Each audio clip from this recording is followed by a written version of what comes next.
హోమీ బాబా ఇప్పుడు బతికి ఉంటే మనోళ్ళ విజయాన్ని చూసి ఎంతో గర్వపడుతుండే. ఆ రోజుల్లో ఆయన వేసిన పునాదుల మీదనే ఇవాళ భారత్ ఒక అద్భుతాన్ని నిర్మించింది. ఈ ఫాస్ట్ బ్రీడర్ రియాక్టర్ వల్ల మనకు కనీసం ఓ 400 ఏండ్లు కరెంట్ సప్లై అవుతుంది. పెద్ద దేశాలు మనకు అడ్డం పడ్డాలని చూసినా గిది చెయ్యొద్దు గది చెయ్యొద్దన్నా మన శాస్త్రవేత్తలు ఆగలే. థోరియంతో అణు విద్యుత్ అనేది దునియాకే ఒక కొత్త దారి. మన దేశం డెవలప్ అయ్యేటందుకు ఇది పెద్ద ఇంజన్ లాగా పనిచేస్తుంది. అణుశక్తిని వేరే దేశాలు బాంబుల తయారీకి వాడుకుంటుంటే మనం మాత్రం దాన్ని ప్రజలకు కరెంటు వెలుగులు ఇచ్చేటందుకు వాడుతున్నాం. ఈ ముచ్చట తెలవంగానే ప్రపంచ దేశాలు ముక్కు మీద వేలేసుకున్నాయి. అరే మన వల్ల కాలేదు కానీ గా ఇండియా ఓడు ఎట్లా చేసిండు అని కుళ్ళుకుంటున్నాయంట. ఇప్పటిదాకా ఈ టెక్నిక్ ఒక రష్యా కాడనే ఉంది. వాళ్ళు మాత్రమే దీన్ని వాణిజ్య అవసరాలకు వాడుకుంటాండ్రు. ఇప్పుడు మన దేశం కూడా మాస్కో పక్కన కూర్చేసుకొని కూర్చుంటుంది. మోడీ ఈ విషయం గురించే సోషల్ మీడియాలో ఒక పోస్ట్ పెట్టిండు.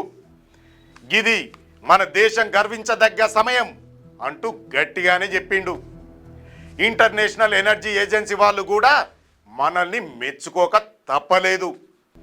ఈ రియాక్టర్ మిగతా దేశాల రియాక్టర్ల లెక్క కాదు, ఇది తక్కువ దీన్ని ఎక్కువ కాయకాష్టం చేస్తుందన్నమాట. అంటే ఇది ఇంధనం ఖర్చు చేసుకుంటా మళ్ళా కొత్త ఇంధనాన్ని తయారు చేస్తుంది. ఇది ఇతర దేశాలకు మింగుడు పడతలేదు. ఇక భవిష్యత్తులో మనకు కరెంటు కష్టాలే ఉండవని చెప్తాండ్రు మన ఇంజనీర్లు. మనోళ్ళు కనిపెట్టిన ఫాస్ట్ బ్రీడర్ రియాక్టర్ అన్నది మామూలు మిషన్ కాదు, ఇది ఒక మాయా యంత్రం. సాధారణ రియాక్టర్లు ఇంధనాన్ని వాడి కరెంటుని ఇస్తే ఇది ఇంధనాన్ని వాడుకుంటేనే ఇంకా ఎక్కువ ఇంధనాన్ని తయారు చేస్తుంది. అంటే గమ్మత్తే కదా. మనం పొయ్యిలో ఒక కట్టె పెట్టి వంట చేస్తే అది వంట పూర్తయ్యేసరికి 2 కట్టెలు అయి బయటకు వచ్చినట్టు. ఈ టెక్నాలజీ కోసం చైనా జపాన్ వాళ్ళు కూడా తెగ ఆరాట పడతాండ్రు. కానీ మనోళ్ళు వాళ్ళకంటే ఒక అడుగు ముందే ఉన్నారు. క్యూన్యూస్ లో వీడియో ఎడిటర్లు కావాలను. మీడియా రంగంలో మీ టాలెంట్ కు ఇది సరైన వేదిక.